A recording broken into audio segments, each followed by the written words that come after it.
a real pleasure to be here with you guys in Liverpool. I'm Dr. Alba, I'm an NHSGP and a menopause specialist, and we know that we have a diverse audience here, with some of you on the bright light and managed menopause for quite a long time, managing very well, and others just entered the field quite recently. What we all have in common is the significant increase in ladies we are seeing over the last 4 to 5 years. With this significant increase in numbers comes an increase in complexity of the case. Some of the questions we might have are very difficult to answer, with just few people in the UK having the expertise to respond, while other questions has no answer at all. Ongoing research continue at the moment to increase our ability to provide evidence-based and effective care. Without any further ado, I have no conflict of interest. What we're going to cover today, we're going to go for definition of menopause. We're going to symptoms and diagnosis, because the symptoms are diagnosed and the diagnosis are made of symptoms. We're going to management options, including hormonal and non-hormonal. I will leave 5 take-home messages, and we will end up with Q&As. So, what is menopause? Menopause is the permanent cessation of menstruation for 12 consecutive months. Full stop. The only thing we need to know is when was the last period. If this happens above the age of 45, it's considered normal. If it happens between 40 and 45, it's called early menopause. And if it happens below the age of 40, it's POI, premature ovarian insufficiency. The average of menopause in the UK, data for white Caucasian woman, is 51. South Asian, 46. That's a 5 years difference. Black Caribbean, it's 47, 48. There is at least 3 years difference as well. So we need to bear in mind when we see that ethnicity in front of us. Any day after the menopause is postmenopause. So why is menopause so much talk about nowadays? Because we are living longer. Because we are living longer on the postmenopause. Because we know that there are a long-term consequence on the decreased level of the estrogen. However, menopause does not happen overnight.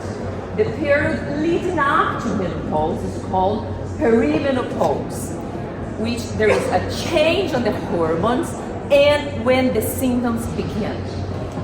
Any period before the change in the hormones is premenopause. So, and why this happens? It's an evolution, it's physiological. So, at birth, there are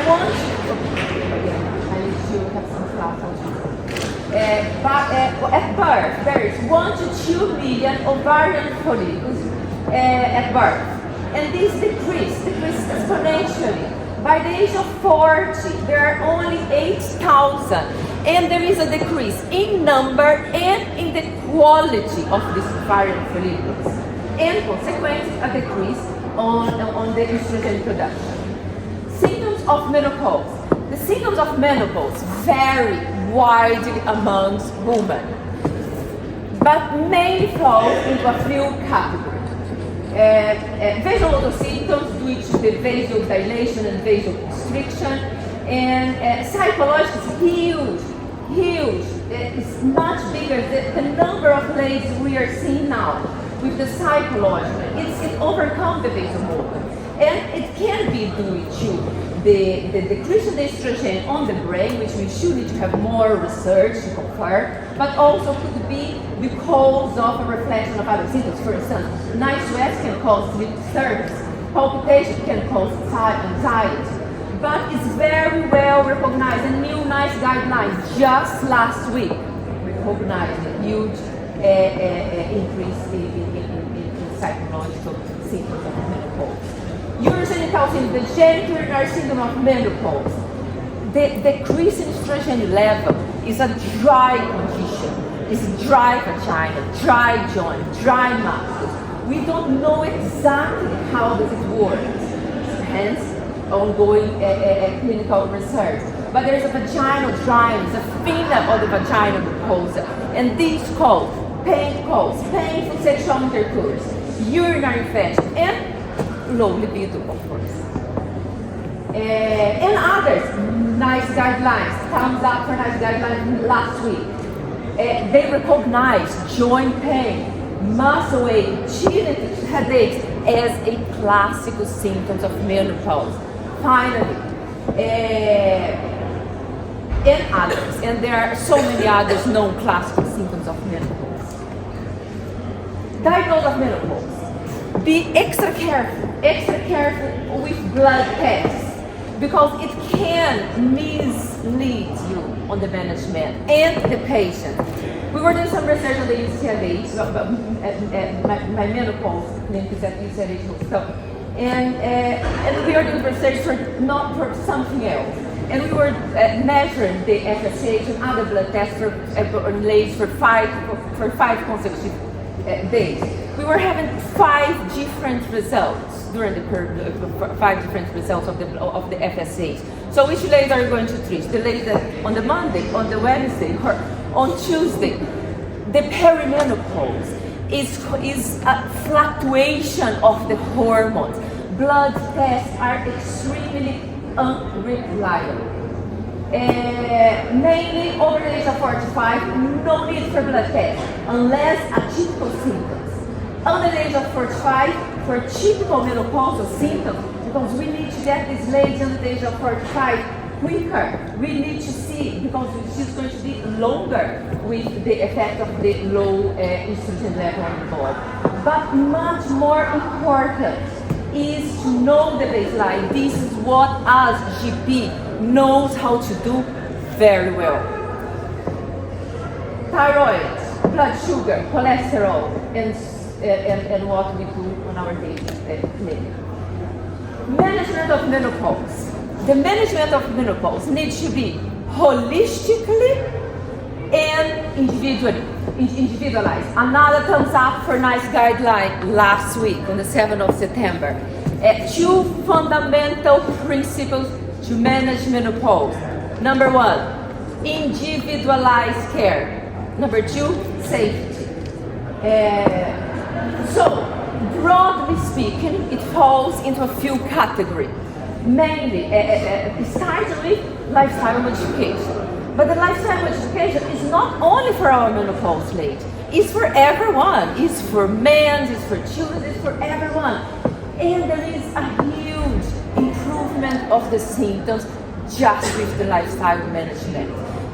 The metabolism is slowed down because of the estrogen is a proactive hormone. The metabolism is slowed down. The quantity of the calories change. So we need to have a different diet. We need to exercise, sleep hygiene, stress management. And I don't go on that one because we are GP and we are the best one to manage it. HRT, we're going to have another slide talking about HRT, but mainly following 3. Is the estrogen. Estrogen is the essential. It's the one that is going to release the symptoms. It's the one that's going to manage. The progesterone is the necessary hormone. The progesterone is there just to protect the womb. And the testosterone is the neglect one that we call on UCLA because there needs to have so much more guidelines and protocol on that. Basically, it's not. It's only for. Is endorsed by the Perimenopause Society for low libido. However, we know that also they improve muscle strength, and there are other positive improvements on the testosterone as well. But we need to have a little bit more guidelines. Non-hormonal therapy. So the non-hormonal therapy is for the lady that doesn't want to or cannot have, because the most effective management for menopause is the estrogen. Because what we discussed before, the decrease on the ovarian follicle. So no hormonal. There are so many options that the ladies can do as well. None of them as effects as the estrogen, but SSRI, SNRI, venlafaxine is quite good. It's quite good for the vasomotor symptoms. Very low dose, starts at 37.5, can increase up to maximum 75. They don't need more. It's not like depression. It's just to control the menopause symptoms. And so many of them, especially the breast cancer patients, we are managed quite very well on that. Fezolinetant is a new drug. It's not available on the NHS yet. It seems that it's going to be available on April 2025. It's a neurokinin-3 neuron antagonist. Basically, what is only for vasomotor symptoms, only on the private sectors. My colleagues, I'm working on the NHS, but my menopause specialist friends that are private and my friends that are in Australia are having very good success on fezolinetant because they go to the receptor on the neurokinin neuron. They go to the receptor, and the neurokinin thinks that there is estrogen there. So there is no fight of the vasomotor symptoms. So because nowadays we think that the vasomotor symptoms is not only caused by a dysregulation of the hypothalamus, but also with the neurokinin-3 neuron. So so this one is going on, but seems to be effective only for vasomotor symptoms. Clonidine is a blood pressure medication. Don't go on that. We don't have not even one patient on clonidine. They can cause hypotension and they can cause rebound hypertension. So side effects, no, don't go on that. Similarly to gabapentin and pregabalin, is a controlled drug. Plenty of side effects, drowsiness. We want to control that lady. We don't want to give more side effects. We don't want our lady to go in a controlled drug. No, we don't have not even one patient on pregabalin or gabapentin. Oxybutynin, it's quite good, especially for the ladies that are like breast cancer patients that are suffering quite a lot with the vasomotor symptoms because the treatment for breast cancer, they shut all the estrogen, so they suffer quite a lot. It's quite good, but remember that oxybutynin, the side effects of oxybutynin is a dryness, dry eyes, dry vagina. So remember on the vagina, so it's going to be a risk and benefits between improvement of the vasomotor symptoms, which what the lady is probably what she's going to willing to have the improvement, and the side effects that is the dryness. They can worsen the vaginal dryness. So and then change the dose, try to play around. For genital season of the menopause, vaginal lubricant and moisturizer for all of them. Make sure you stick with yes or seal, none of the others. And we can have also osteoporosis. I have not used, but it's oral, but other menopause specialists have used. We just need to be a bit careful. It's a selection estrogen receptor modulator. We just need to be careful because it's oral medication. We don't have data yet about what is the effect of the osteoporosis on the endometrium. If it's called endometrial hyperplasia or not. And intrarose is quite good. It's a pessary that is breaking into estrogen and testosterone. It's the only vaginal that is breaking testosterone. For ladies that the vaginal symptoms that are resistant to topical estrogen is quite good to try. And of course psychological support, which we recognize. We don't disagree. The menopause specialists on the British Menopause Society, we don't disagree. We think that psychological support for everyone, not only for menopause ladies.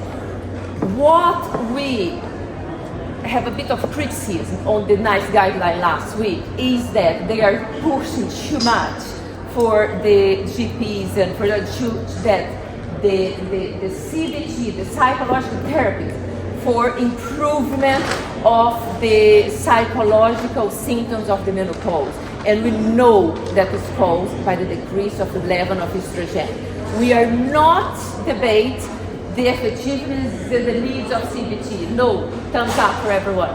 But we give estrogen, they improve. They improve the brain fog. They improve they forget words. There are 25% of the ladies, 25 don't have symptoms, are the lucky one. 50% is going to have mild to moderate. 25 have severe symptoms with suicidal thoughts. Yeah. Hormone replacement therapy. HRT, another thumbs up for nice guidelines. Finally accept that HRT is the most effective treatment for menopausal symptoms. Why? Because there is a change in the ovarian, what we showed before, because there is a decrease on the estrogen. Broadly speaking,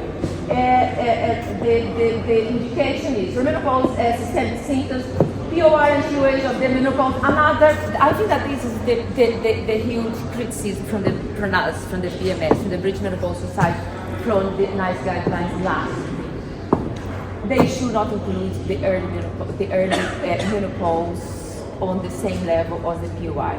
So, for instance, if a lady has a menopause at the age of 39, okay, it should be receiving a HRT at the age of the normal menopause, that's 51. But if she has the menopause at the age of 40 and 1 month, no, go to the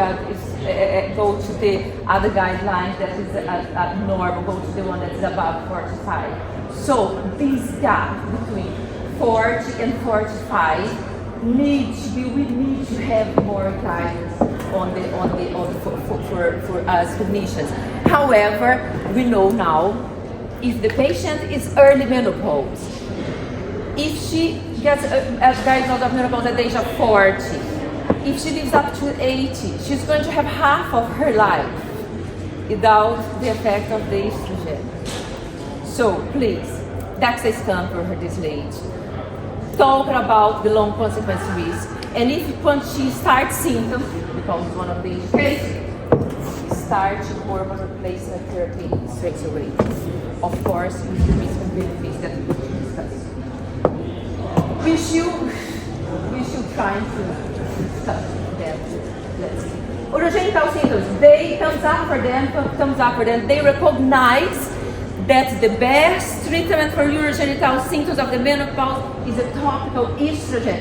And not only that, they also recognize that we can use for patients with breast cancer. The systemic expression is nothing. We have some patients on the UCLH hospital. We have some, like we always do, as soon as we start the estrogen, the ladies that are currently on breast cancer, we do the estrogen level. It's just, there is no increase in body estrogen. And nice recognized, so thumbs up. Forms of HRT estrogen only for without the uterus, although now there's some exceptions, especially for the one, it's not black and white anymore, yeah? Combined is estrogen and progesterone to protect the womb, and local estrogen is the first line for the genitourinary syndrome of menopause. Review every 3 months, or if there is any change on clinic or that needs to be, or afterwards at least once a year. Duration, who knows, is guided by symptoms. Usually it starts from perimenopause because the hormones start to be very unbalanced and the symptoms begin and can affect the quality of life until they have benefits. Usually the majority of our patients is between 5 to 10 years, between the age of 50 and 60, usually. But they can go, we have patients on the 80s, and they still using the hormone replacement because still having benefits. And there's no upper limit. There's no upper limit. This is from NICE guidelines as well. So good, there's no upper limit to initiate or to continue the hormone replacement. So no uterus, this is just to simplify, but basically no uterus, very much usually, yeah, because remember the one with the one with endometriosis, because the estrogen can stimulate the endometrial size, yeah. Usually are only estrogen, yeah, estrogen from day one to day one, yeah, estrogen is always, yeah, because estrogen is what's going to improve And then if they have uterus, if they have uterus, and it's post-menopause, and then it's estrogen and progesterone continuously, yeah? And if it's perimenopause, if she's not on menopause yet, then we need to stimulate the bleeding. She needs to have a regular bleeding. Otherwise, it's not that we need to. We can do continuous, but she's going to bleed, and then it's going to trigger the 2-week waste referral that we already are like running out of capacity. So sequential. So she needs to bleed, and what we do is estrogen 1-to-1, and progesterone. Usually, it's the micronized progesterone is the one that's most used nowadays. So day 1 to day 12. The BNF say day 15 to, it's so confused. It's confusing even for me to read. So what we do is the progesterone, tell her, day 1 to day 12 of each calendar month. Day 1st of January until 12th of January, 1st of February until 12th of February, because these improve compliance. Because what we want with this progesterone, we want endometrial protection. So we don't want that lady to forget that on the 15th, when she was on holiday, and then she forgot, she doesn't remember. She said, no, day 1 to day 12 of each calendar month. Full stop. Which roads? You name it. Transdermal, well, at least nowadays, I think that 10 years ago was just like tablets. Now you can play around. We can play around. It's not usually. The majority of them can be quite straightforward to manage, but some of them we need to play around to change the route, to change the dose. So transdermal, gel, pack, spray, oral, vaginal, coil, implants, so many. We just need to explain, so she's not going to be using. Okay, now is the benefits and the potential risk of the HRT. The benefits of the HRT, the reason that she comes to see you is the symptom relief. The reason that she comes straightforward to see, that's the short term, yeah? However, we need to think about the long-term consequence of the decrease in the estrogen level. So we need to think about bone protection, we need to think about cardiovascular protection, we need to think about mental health, we need to think about skin and connective tissue, we need to think about urogenital health. Nice guidelines. They said so many times, risk, and just a few times about the benefits. We would like them to be a little bit more proactive, to give giving guidelines for us GPs, to talk a little bit more about the benefits. The benefits, we know, we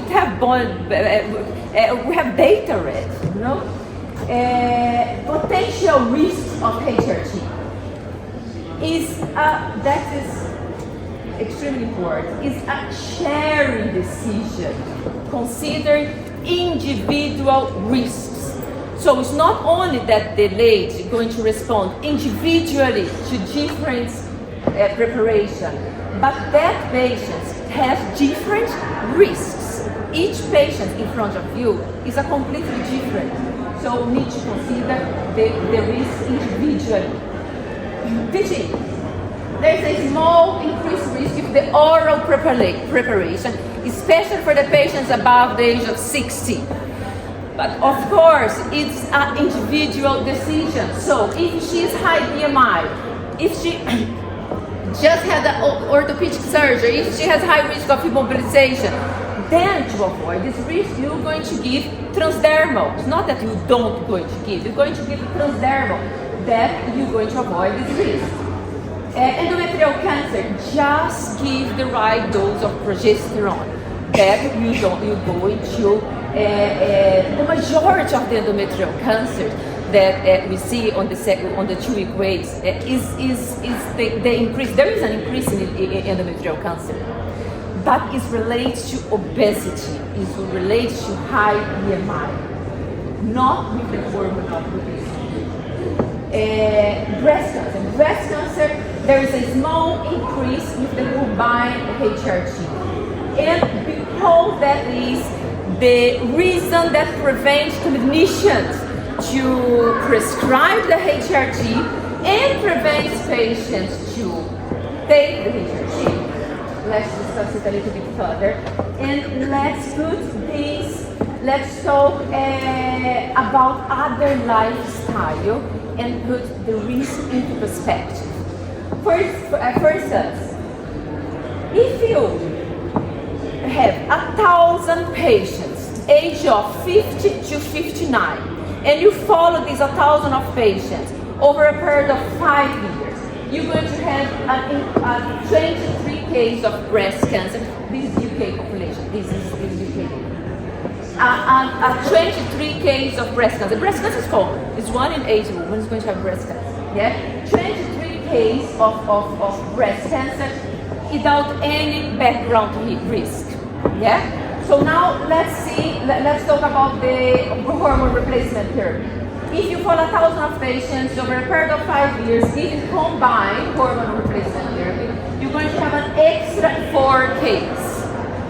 If you follow the same population at 1,000 over 5 years, giving only estrogen, you're going to have 4 less cases. So have a look. Of course, that is up to the individual to decide if they are willing to take the risk or not. But it's a small increase. If you look in combined hormonal contraception, it's also 4, increase of 4. 2 or more units of alcohol per day, it's increase of 5.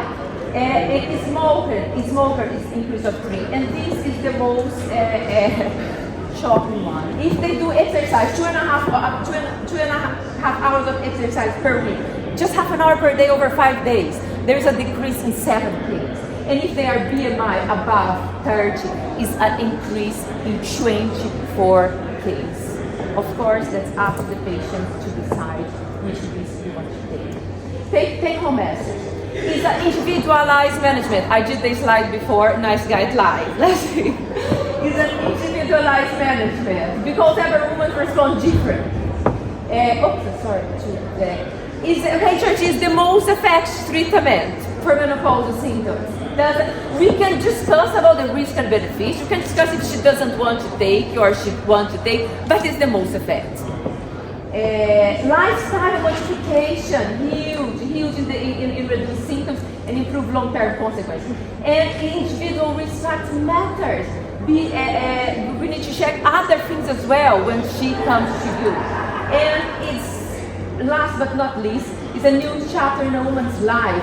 1/3 of a woman's life is spent on that phase. I'm going to open for questions, but I will leave on this stage for 2 reasons. One, say hi on social. Let's don't be strange. Say hi. And second, it's a new beginning. It's a new beginning with the right support and mindset. It can be a very vibrant and fulfilling phase of the life. It's offered a unique opportunity to self-discover as a woman, as a person. Thank you very much for hearing me, and let's see if you can understand.